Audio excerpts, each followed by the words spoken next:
안녕하세요. 여러분 반갑습니다. 한양대학교 산업융합학부와 기술경영전문대학원의 양재용 교수입니다. 오늘은 이번 학기 ESG와 윤리경영을 주요 주제로 진행하는 수업 내용에 대해서 소개하고자 합니다. 본 강의의 교재는 도서출판 청남에서 출간한 ESG 얼마나 윤리적인 선택인가라는 도서입니다. 제가 집필한 도서이고요. 자, 2025년 5월에 출간된 도서입니다. 자, 본 수업은 이론 강의와 팀 프로젝트로 구성되어 있습니다. 자, 이론 강의 내용들은요. 첫 시간에 ESG의 개념과 역사적 배경, 그리고 그 다음 시간부터는 자, 의사결정과 행위의 윤리성, 기업의 본질과 목적, 윤리경영 실행 체계, ESG 공시 및 글로벌 규제 현황, 그리고 이제 윤리경영 관점의 ESG 리스크 사례에 대해서 살펴보도록 하겠고요.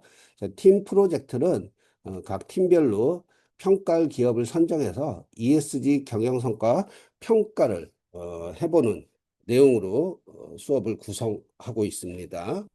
예, 각각의 강의 내용에 대해서 간략하게 살펴보면요.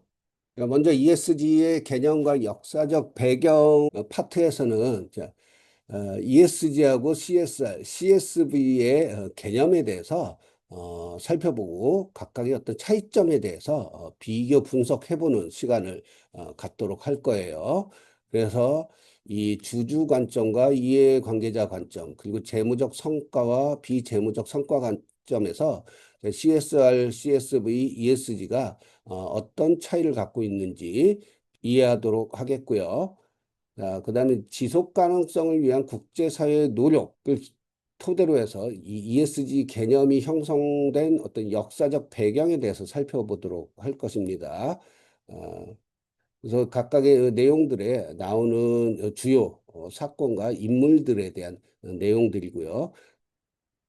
1960년대 그 로마 클럽부터 시작해가지고 2015년도에 그 파리 협정에 이르기까지 전반적인 이 역사적 배경을 살펴볼 수 있도록 하겠습니다.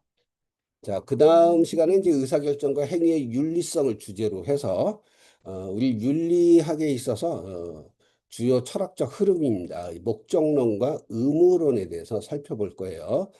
제러미 벤담하고 존 스튜어트 밀로 대변되는 이 목적론 철학 이론에는 주로 이기주의와 공리주의, 자, 그리고 벤담의 양적 공리주의, 밀의 질적 공리주의에 대해서 좀 살펴보도록 하겠고요.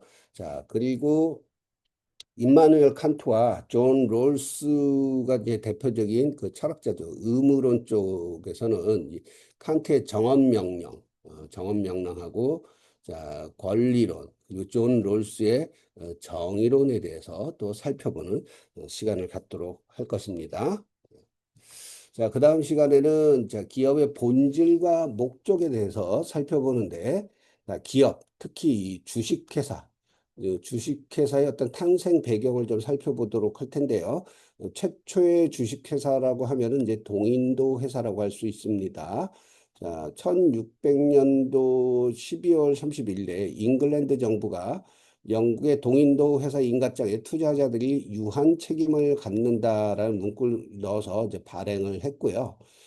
그리고 2년 후에 네덜란드 동인도 회사가 이제 탄생을 했는데 주식회사 형태를 갖게 된 최초의 회사는 이제 네덜란드 동인도 회사라는 거. 그리고 이 주주의 어떤 유한 책임과 관련된 내용들로 그 탄생 배경을 설명할 수 있는 회사가 바로 이제 잉글랜드 동인도 회사라고 보시면 되겠습니다. 자, 이러한 그 주식회사 탄생 배경을 통해서 기업의 이중분리라는 속성, 즉 소유와 경영이 분리되어 있고 소유와 책임이 분리되어 있는 이 이중분리 속성에 대해서 살펴볼 것이고요. 자, 그리고 이 기업에 대한 정의에 있어서 법 철학적 이 대표적 관점인 존재론과 집합론에 대해서 살펴볼 것입니다. 자, 존재론은 기업과 구성원은 이제 별개라고 보는 게 존재론이고요. 자, 기업은 주주와 구성원 간의 계약의 산물, 집합체다라고 보는 게 이제 집합론입니다. 네, 그 다음으로 이제 윤리경영 실행체계에 대해서 살펴볼 거예요. 자, 이 윤리경영 그리고 기업의 윤리학 이 분야에서 굉장히 이제 유명하신 분이죠. 아치 캐롤 교수가 윤리경영의 유형을 이제 부도덕적 경영, 비도덕적 경영, 도덕적 경영 이렇게 세 가지 유형으로 분류를 했죠. 그래서 이 아치 캐롤 교수는 기업 윤리학의 과제가 특히 이 비도덕적 경영 영역에 머무르고 있는 기업을 이 도덕적 경영 영역으로 유인하는 것이 기업 윤리학의 사명이라고 그렇게 얘기한 바 있습니다. 자, 윤리경영 실행체계는 이제 이 3C, 행동 강령 전담 조직, 그 교육에 의한 공감 조성이라는 이 3C 실행체계에 위해서 구성이 되어 있습니다. 그래서 이 내용들을 우리가 자세하게 살펴볼 거고요. 또 이 3C 실행 체계 중에 이 행동 강령이 가장 어떤 상위 중요한 개념입니다. 그래서 이 실행 체계에 있어서 행동 강령을 규범 차원과 가치 차원으로 구분해서 살펴보도록 할 것입니다. 규범 차원은 통제에 의한 어, 윤리적 행동 유인 체계라고 보시면 되겠고요. 가치 차원은 이 구성원들의 어떤 동기부여를 통해서 구성원들이 그 윤리적인 행동을 할 수 있도록 그렇게 유인하는 그런 이제 실행 체계라고 할 수 있습니다. 그래서 각각의 뭐 공정, 권리, 사회적 책임, 경영자, 구성원, 내적 관리 요소, 외적 관리 요소 해가지고 세부적인 사항들이 이렇게 좀 구분이 됩니다. 이런 내용들 살펴볼 예정이고요. 자, 그 다음에 이제 ESG 공시 및 글로벌 규제 현황에 대해서 살펴볼 텐데요. 어, 이 글로벌 주요 공시 비교한 내용이에요. 자, ISSB 해가지고 국제 지속 가능성 기준위원회를 ISSB라고 합니다. 그리고 ESRS는 자, 유럽의 지속 가능성 보고 기준이라는 이제 용어이고요. 자, 그리고 SEC는 자, 미국의 증권거래위원회의 기후 관련 그 보고 공시와 관련된 내용입니다. 그래서 각각의 이 세 가지 이 공시 기준이 이 글로벌 어떤 그 주요 기준입니다. 그래서 이 기준들의 차이점들에 대해서 뭐 중대성이나 적용 시점, 그리고 스콥 3 공시를 포함하느냐, 포함하지 않느냐, 그리고 제3자 검증 관련된 이런 내용들을 중심으로 해서 좀 비교해서 볼 수 있도록 하겠습니다. 윤리 경영 관점의 이제 ESG 리스크 사례가 이제 이론 강의의 거의 이제 마지막입니다. 그래서 21세기 대표적인 기업 사기 사건이라고 할 수 있는 미국의 엔론이라는 회사의 회계 부정 사태에 대해서 우리가 좀 살펴보도록 할 거고요. 그다음에 한국에서는 또 대우조선해양이 분식 회계에 일으켜서 문제가 상당히 됐었습니다. 2015년도에 이제 발생했었던 일인데요. 그 내용에 대해서도 살펴보도록 하겠고요. 그다음에 자, 디젤 게이트라고 해서 우리에게 이제 널리 알려진 거는 폭스바겐이라는 독일의 자동차 회사가 배출가스를 조작을 했었던 그런 사건이 있었는데 이 사건을 계기로 해서 유럽과 뭐 일본의 회사들이 특히 이제 디젤 엔진을 사용하는 자동차 모델에서 배출가스 조작이 광범위하게 이제 발생했었던 그런 사건들에 대해서 살펴보도록 하겠습니다.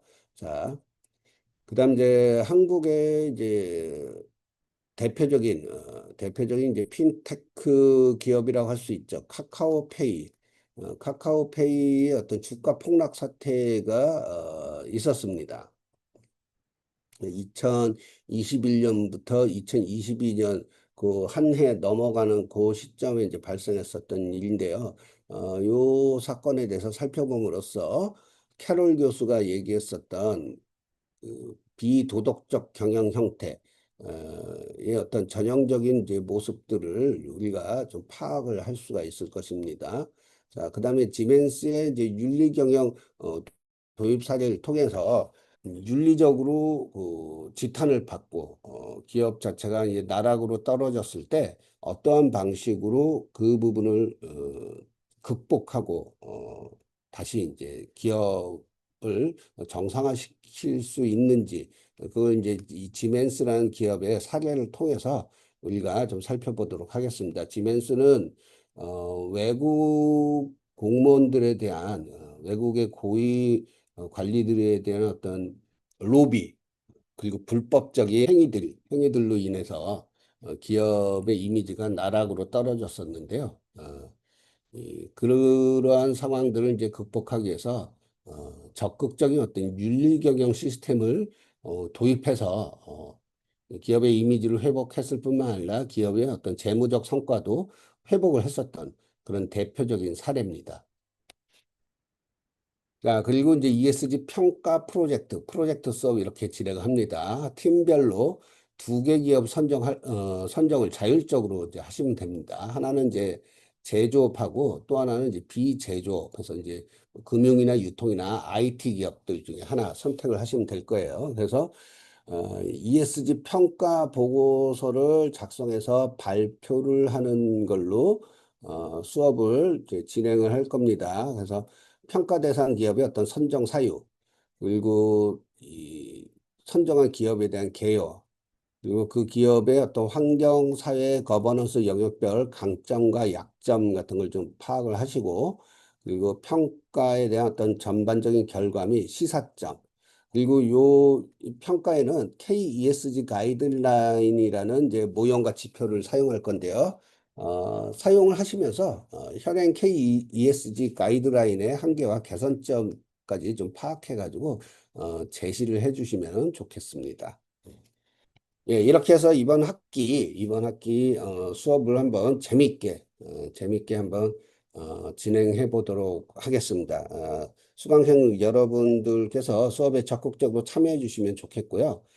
과거에 이 수업을 들으셨던 수강생들의 대부분의 평가가 굉장히 그 인사이트를 얻을 수 있는 그런 수업이었다는 그 평가들이 많았습니다. 그래서 여러분 이 수업에 대해서 기대하셔도 좋겠습니다. 예, 그럼 본격적으로 다음 수업 시간부터 뵙도록 하겠습니다. 감사합니다.